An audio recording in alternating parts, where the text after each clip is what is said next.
प्रेमी कहते कि सुना, चांदनी चांद से होती है सितारों से नहीं, चांदनी चांद से होती है सितारों से नहीं, और मोहब्बत एक से होता है हजारों से नहीं। प्रेमी कहता भैया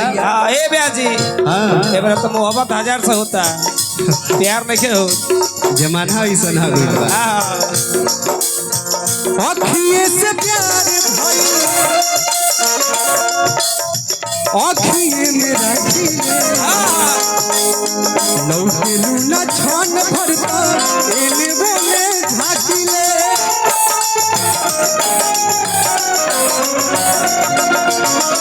अखिए से प्यार भाई, अखिए मेरा लौटे लूना छान भरता एने बोले झाकिले।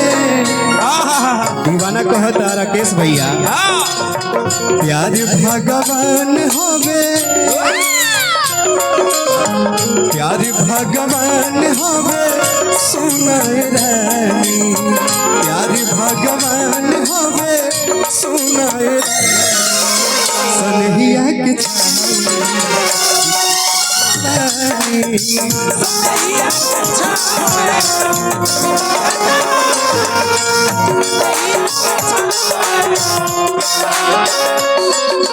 जिंदगी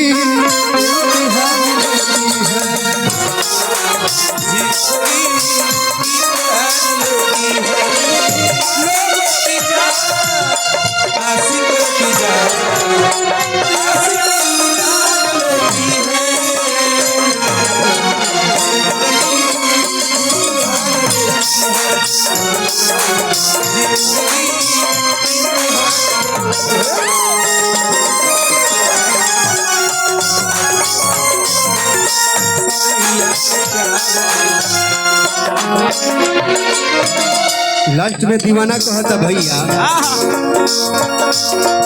कि खीरा तो हम खइबे करे, अब चाहे सर्दी होई चाहे होई खांसी, खीरा तो हम खइबे करे, अब चाहे सर्दी होखे चाहे होखे खांसी, अब ब्याह तो हम तहरे से करे, चाहे मर जाई चाहे लागे फांसी। दीवाना कहता सुना, देखी ना तो चिंता होला हाल का बजान के, मन पर मिले आई हती छानी फान के,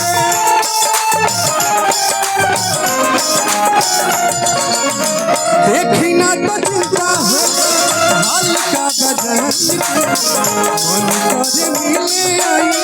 हती छानी फान के। करी हो न धोखा सुना, करी हो न धोखा सुना, निभाती हरा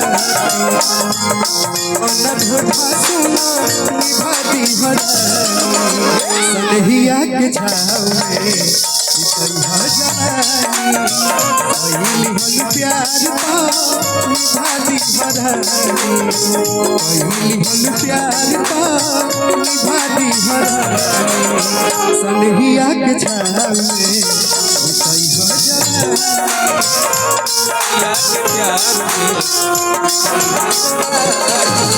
सनहिया के छाव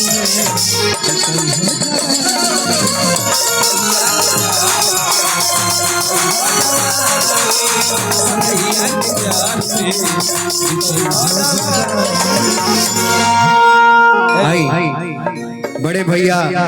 आजकल सोशल मीडिया पे धमाल मचाए हैं हमारे बड़े भैया कॉमेडियन स्टार सुनील भैया गोपालगंज, वेलकम बा। आज सोशल मीडिया पर उरे लौकत नहीं, और आई अब हम माइक देम बड़े भैया विनय अकेला जी के, और जो भी उनको सके।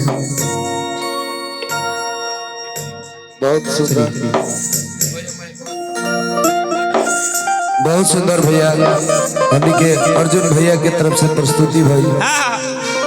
और